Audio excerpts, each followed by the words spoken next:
Os gregos, os antigos gregos, os meus ancestrais, eles não gostavam muito dos estrangeiros, né? A partir de um determinado momento da organização daquilo que nós hoje chamamos de Grécia, né? Eu não sei se você sabe, mas não foram exatamente os gregos que deram o nome de gregos a eles mesmos, né? Eles se autodenominavam helênicos. E os gregos não gostavam muito de estrangeiros. Também não gostavam muito dos estrangeiros que vinham de várias partes do mundo, principalmente das regiões ali em volta, para fazer comércio e para diversificar as relações, né? A partir de um determinado período, os gregos então inventaram um nome, principalmente para aqueles estrangeiros ou aquelas pessoas que vinham de longe e que não tinham afinidade com a cultura grega ou com a cultura helênica, né? Ao contrário,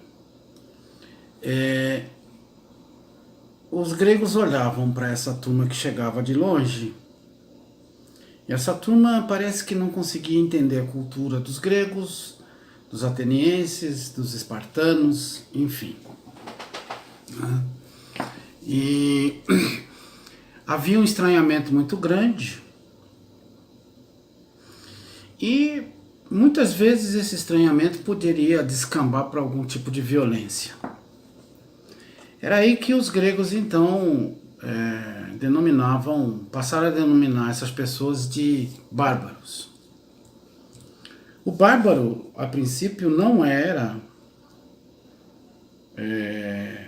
um indivíduo, a pessoa ou um grupo que chegava para quebrar tudo, para destruir tudo.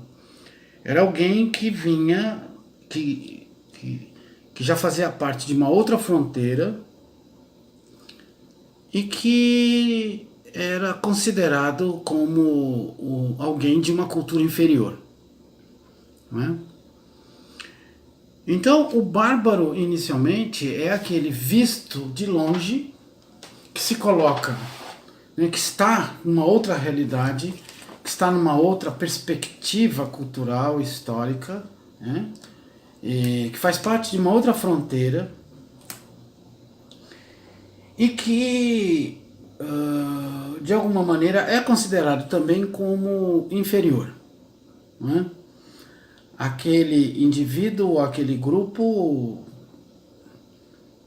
que não tem as mesmas características que os gregos, não tem a mesma capacidade intelectual, racional, não valoriza, digamos, as mesmas coisas que os gregos valorizavam, a arte, a filosofia, o teatro, a poesia, a organização social, né, os deuses, enfim, né? Isso mostra que, de alguma maneira, os gregos também acreditavam muito numa espécie de superioridade intelectual, não só intelectual, mas numa superioridade mesmo étnica, racial, né? Por isso que os gregos nunca foram muito afeitos a ter que lidar com muitas diferenças, né? Os romanos também olhavam para a turma lá do norte e diziam que eles eram bárbaros. Mas não exatamente porque viviam na violência ou porque as suas relações eram relações muito brutalizadas ou agressivas. É porque você encara o outro como inferior, né? E o termo utilizado era a barbárie, né? O bárbaro, que em algum momento poderia cometer a barbárie, não é? Bom, o termo hoje parece que já adquiriu um outro sentido muito diferente, né? Nós falamos de barbárie hoje como um estado permanente de violência, não é? Não é simplesmente uma condição de um determinado grupo, a condição de uma determinada cultura que nós poderíamos dizer ou significá-la como inferior, né? Até porque isso já pega um pouco mal, né? Falar em culturas inferiores e tudo mais. Se bem que agora isso se reverteu porque há um movimento forte na sociedade, não só no Brasil, mas no mundo inteiro, né? Ou pelo menos em várias partes do mundo, né? Há um movimento de retrocesso mesmo, e grupos e pessoas realmente se colocam, né? Ou se acham superiores e não tem o menor problema de dizer que outras culturas são inferiores mesmo e que devem ser mantidas assim, né? Agora, o que nós estamos vivendo hoje, que não é de agora, mas já de há muito tempo, é um estado permanente de violência, de agressão e de violência permanente.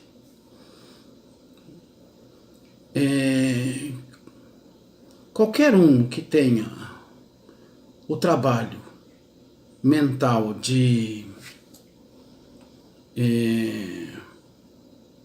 fazer uma retrospectiva cronológica,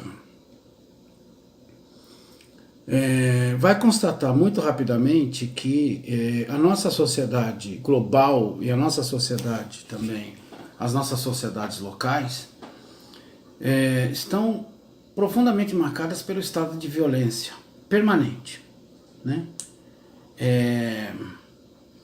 A violência das forças policiais, a violência dos estados, a violência das religiões, a violência da pobreza, a violência da riqueza, a violência da concentração, né?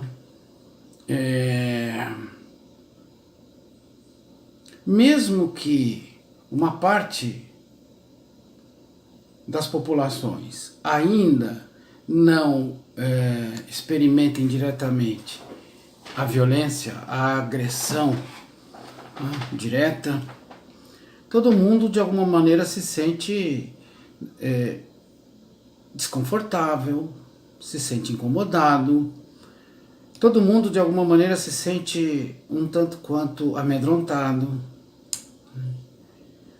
As relações são violentas, as estruturas sociais impõem também uma violência por meio da obediência, a necessidade da obediência, então, principalmente por parte daqueles que vão produzir, nem tanto por parte daqueles que vão consumir ou adquirir mercadorias, né? Mas principalmente por parte daqueles que de alguma maneira não, que diretamente trabalham, né? Se a gente fizer traçar um panorama, a gente vai perceber isso com muita clareza, né? Onde estão as maiores formas de violência? Começam de forma sutis, no trabalho, na própria família, nas relações sociais, públicas e também privadas. Mas é muito interessante que à medida que a sociedade se desenvolveu e também se desenvolveu do ponto de vista do progresso material, mas ao mesmo tempo cresceu vegetativamente, a gente percebe por todos os lugares que a violência está presente, não é? Guerras, revoltas, chacinas, genocídios, perseguições, migrações, refugiados, fome, miséria.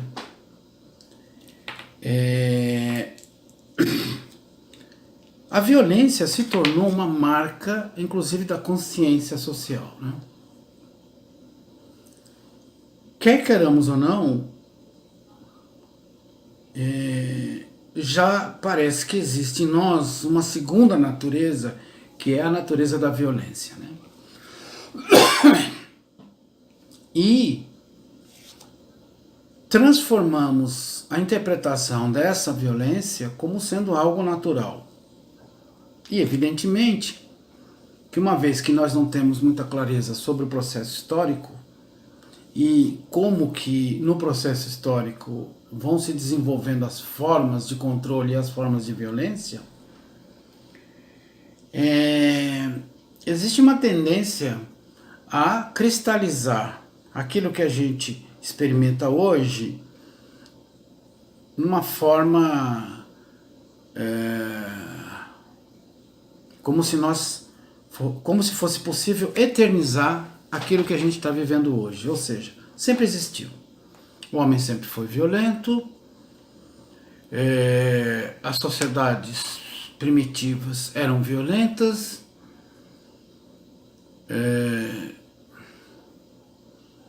as sociedades pré-capitalistas e as sociedades pré-científicas também eram violentas, então é fácil explicar o que nós vivemos hoje a partir disso, né?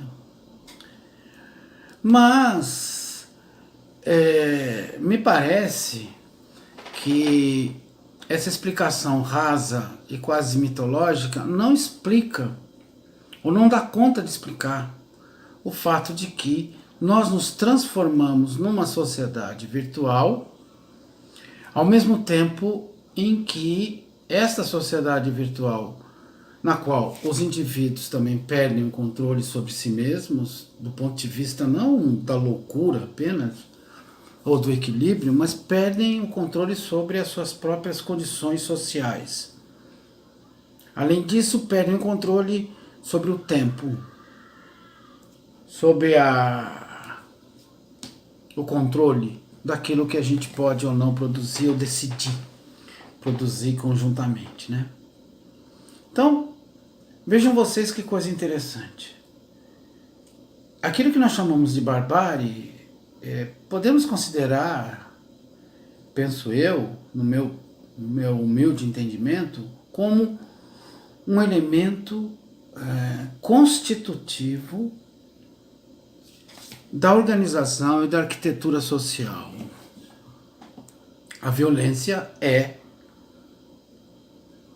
um elemento que mantém a própria sociedade na sua estrutura. A exploração, a produção, o consumo, a aquisição, a circulação.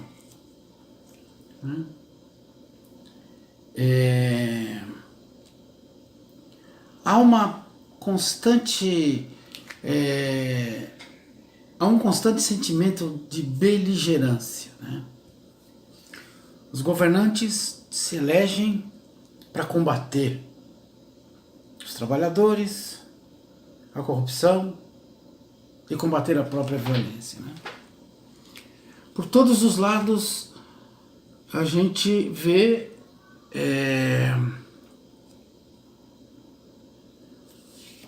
que a economia fracassa, o mundo inteiro está absolutamente endividado, não conseguimos saldar as nossas dívidas, os estados são cada vez mais violentos contra a população, mas é interessante que não são violentos contra as empresas, contra o mercado financeiro, não é? Se a gente pegar os vídeos, se a gente assistir aos vídeos que estão por aí, né, no mundo inteiro, e não é de agora, de pelo menos 15 anos para cá, há um padrão na violência, né? A violência policial não é mais simplesmente uma espécie de comportamento que procura deter o cidadão contra a sociedade ou contra o poder público de maneira geral. Não. Agora as forças policiais avançam. Elas tomam a iniciativa da violência, não é? E evidentemente que aí existe também todo um universo de interpretações que convence as pessoas de que isso é o necessário, né? A proteção, enfim, não é? Mas nós também vivemos constantemente um mal-estar que é o mal-estar da violência, não é? E é muito interessante porque eu me pego pensando nisso e vejo o quanto que no fundo, nós estamos ainda engatinhando, né? É como se nós estivéssemos na pré-história.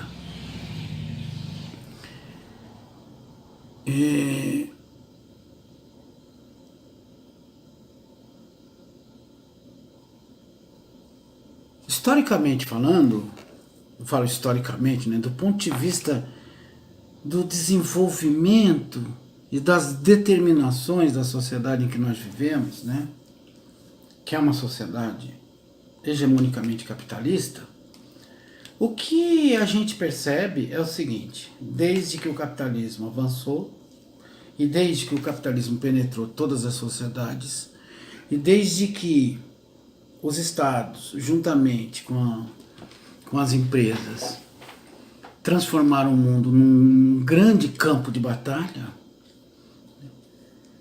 o crime passou a ter um outro significado.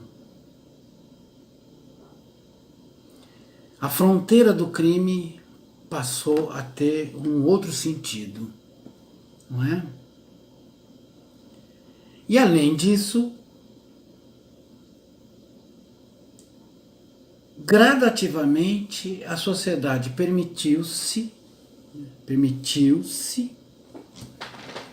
ser vigiada, controlada e violentada, não é? Então eu quero deixar essa reflexão porque eu acho que penso eu que ela é muito importante, né? E não se trata apenas de violências ou de várias formas de violências que ocorrem apenas em períodos de crise. Obviamente nós estamos numa crise irreversível em relação ao capitalismo, mas eu falo obviamente porque eu tenho estudado isso e é claro que não é argumento, eu tenho que mostrar os dados, tenho feito isso de alguma maneira, mas o importante é também mostrar que desde o século XVIII a humanidade não teve um dia sequer de paz. E quando eu digo humanidade, não é só a humanidade como um elemento abstrato. Os povos, os países, as culturas, os grupos sociais. Nós não tivemos mais nenhum momento de paz. A não ser determinados grupos sociais que conseguem, de alguma maneira, transitar pelo mundo sem serem pegos ou apanhados por essa violência. O que eu acho um pouco difícil, porque quer queiramos ou não, todos nós somos vítimas desse processo. E também algozes, né? Então, para terminar, eu quero deixar esse recado para vocês, que é de fato o recado de que no fundo, não se trata apenas da barbárie, mas se trata da violência mesmo, que assume várias faces, ou seja, as várias faces da violência que se tornou institucional, natural e que parece que agora faz parte da nossa pele.